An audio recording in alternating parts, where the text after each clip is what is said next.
Firearms. In the United States, guns are deeply woven into the fabric of our society. From the Wild West to Hollywood action films, they represent power, protection, and sometimes rebellion. But this fascination with firearms isn't just cultural, it's political, historical, and emotional. In fact, for many, owning a gun feels like a fundamental right. But this comes with a heavy responsibility. And in recent years, it's clear that our gun culture is fraught with its complexities that can no longer be ignored.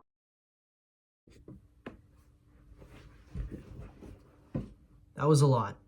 But to understand our relationship with guns, we have to go back to the very beginning. So it's 1791, Philadelphia, Pennsylvania. The Founding Fathers are drafting the Second Amendment, and it reads, "A well-regulated militia, being necessary to the security of a free state, the right of the people to keep and bear arms shall not be infringed." Back then, the United States was a fledgling nation. The right to bear arms was seen as a way to protect oneself against tyranny, protect one's home, and ensure survival in the wilderness. Muskets and flintlock pistols were the tools of the time, slow, cumbersome, and wildly inaccurate compared to the firearms of today's world. Fast forward to the 19th and 20th centuries, and guns evolved. From repeating rifles in the Civil War to semi-automatic handguns in the 1900s, firearms became faster, more powerful, and more accessible. Here are some clips from the 2024 vice presidential debate.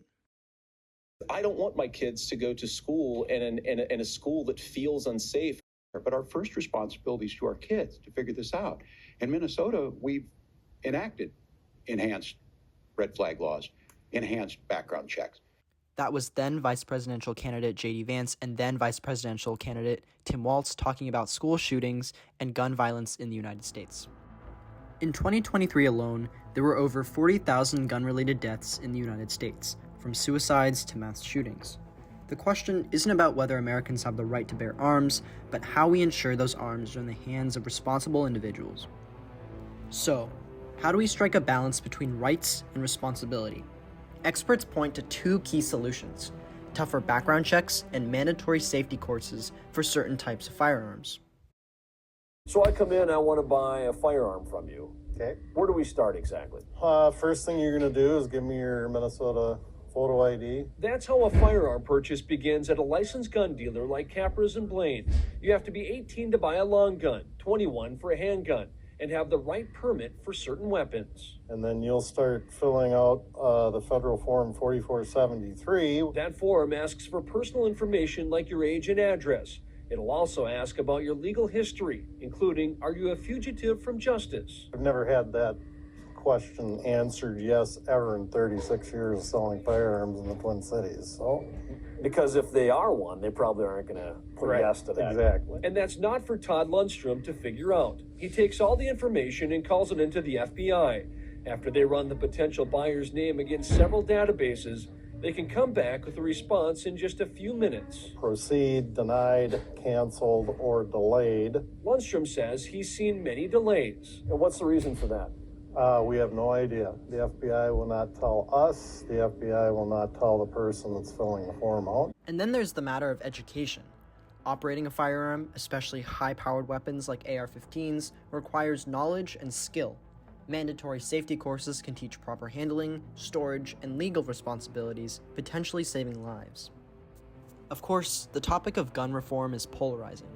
Some argue that any regulation is a slippery slope towards infringing on constitutional rights. Others fear it won't address the root causes of violence. No single policy will eliminate gun violence entirely, but that doesn't mean we shouldn't try to reduce it. Background checks and safety courses are common sense measures that respect the Second Amendment while prioritizing public safety. America's relationship with guns is complex, but it doesn't have to be. By ensuring that guns are used safely and responsibly, we can honor our past while respecting our present and future. Because at the end of the day, the right to bear arms comes with the responsibility to use them wisely.